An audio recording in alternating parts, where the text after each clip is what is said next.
নমস্কার বন্ধুরা, অনেকে এই সমস্যার মধ্যে পড়েছো হয়তো। যারা নতুন তারা জানবে যে কাপড় দিচ্ছ কিন্তু কাপড়টা সামনের দিকে আগাচ্ছে না। কেন আগাচ্ছে না? কারণ এই দাঁতটা নিচের দিকে বসে আছে, এর জন্য ওটা আগাচ্ছে না। যারা নতুন মেশিন কিনছো, অনলাইন থেকে আসছে, তাদের এরকম লক করাই থাকে, তো তার জন্য দাঁতটা নিচের দিকে থাকে। এই সমস্যার মধ্যে যদি তুমি পড়ে থাকো তাহলে এই ভিডিওটা দেখো, অবশ্যই সলিউশন পাবে। আর এরকম ডিটেলসে হয়তো কেউ বলেনি, আমি বলছি, কারণ আমি অনেক ভিডিও দেখে দেখে তারপর আমি নিজেরটা ঠিক করতে পেরেছি। আমিও নতুন এই মেশিন কিনেছি, কোন পার্টটাকে কি বলে সত্যি আমি জানি না। যদি কিছু ভুল বলি বা আমি শিখতে চাই, তোমরা কমেন্টে বলো যে কোনটাকে কি বলে।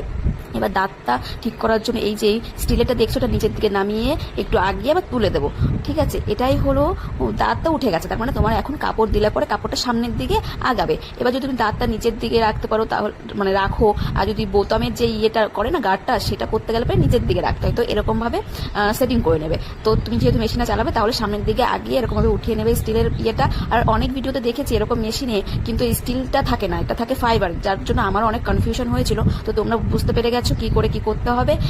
তো তারপরে কি করবে, এটা আটকে দেবে, আটকে দিয়ে তারপরে ববিন ফবিন কি করে কি লাগাবে আমি পরের পার্টে বলে দেবো। আর তোমাদের কাছে কেমন লাগলো জানিও। এবার অনেকের মন্তব্য থাকে, মেশিন প্রথমের থেকে কিছুই জানো না, তাহলে কেন কিনেছো? বন্ধুরা, শেখার কোনো কিছু হয় না যে আমি পারি না বলে আমি কিনবো না, এটা একদম ভুল কথা। আমি অনেক ভিডিওতে শুনেছি, আমার সত্যি খুব খারাপ লেগেছে, কারণ আমি নিজেও নতুন, আর আমি নতুন, আমি নিজে শিখছি। যারা নতুন তারা আমার সঙ্গে শিখতে পারো। আমি অনেক ভিডিও দেখে ইন্সপায়ার হচ্ছি। তো ভালো লাগলে পরে এই ভিডিওটা লাইক করে দিও এবং পাশে থেকো। টাটা বন্ধুরা, সকলে সুস্থ থেকো এবং ভালো থেকো এবং সাপোর্ট করো প্লিজ।